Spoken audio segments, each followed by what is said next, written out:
Hello and welcome to Daily Dose Radio, a 5-minute-a-day podcast studying the Psalms verse by verse, recorded here in the dining room of the Bible Bistro, located in Sharonville, Ohio. Hey there, friend. Welcome back to Daily Dose Radio here in the Bible Bistro. Come on in here and sit down with me, and let's open our Bibles. This week we're going to study Psalm 96. Psalm 96 comes after 95. It's another orphanic psalm, just like 95 before it, but it also has a title or an introduction in the Septuagint, just like 95 did. And when you look at Psalm 96 and you read the title here in the Septuagint, which says, "When the house was built after the captivity, a song of David," and you realize that this is about the ark. Let's go back then to 1 Chronicles chapter 16, and you'll find the exact, almost the exact same language in 1 Chronicles chapter 16. And it says that David did this, he wrote this, when he brought the ark into Jerusalem. And in verse 7 of 1 Chronicles 16, it says that he handed this off to Asaph.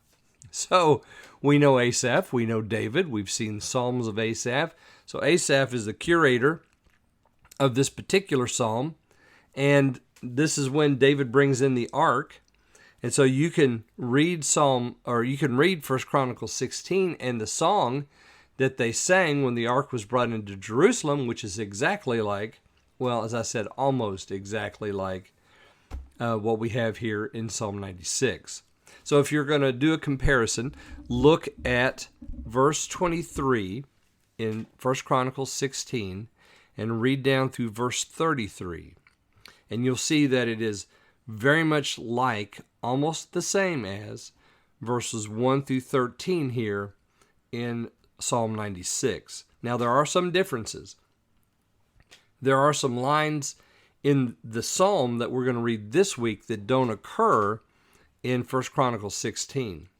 And then there are some lines in 1 Chronicles 16 that do not occur in Psalm 96. And there are some language differences. So between the two, there are some words. For example, in verse 6, David writes, "Honor and majesty are before him, strength and beauty are in his sanctuary." That verse compares to verse 27 in 1 Chronicles 16, where David writes, "Glory and honor are in his presence, strength and gladness are in his place." So his presence in 16 is replaced with before him in 96, and place in 16 is replaced with sanctuary in 96. And of course, it's glory and honor in the Chronicles. In the Psalm here, it's honor and majesty. So honor remains, but the other words are different. Strength and gladness are in 1 Chronicles 16. Strength and beauty are in Psalm 96. So strength remains, but the others are different. So there's some differences like that throughout the comparison, and if you're able to do that comparison, you'll see that as you go through. It's really wonderful to make the comparison, and it almost, in a way, it kind of fills out the psalm. It makes it a little bit more three-dimensional, because you have so many other descriptive words that are used, and then when you put it all together, it's just absolutely wonderful. You have to ask the question, is 1 Chronicles 16, the copy that we have there, the same? Is it older or is it younger than the copy that we have in Psalm 96?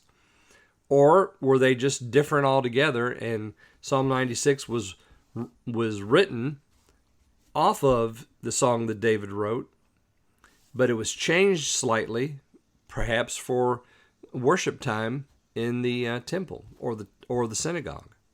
It's wonderful to make the comparison. It fills out the psalm in a great way.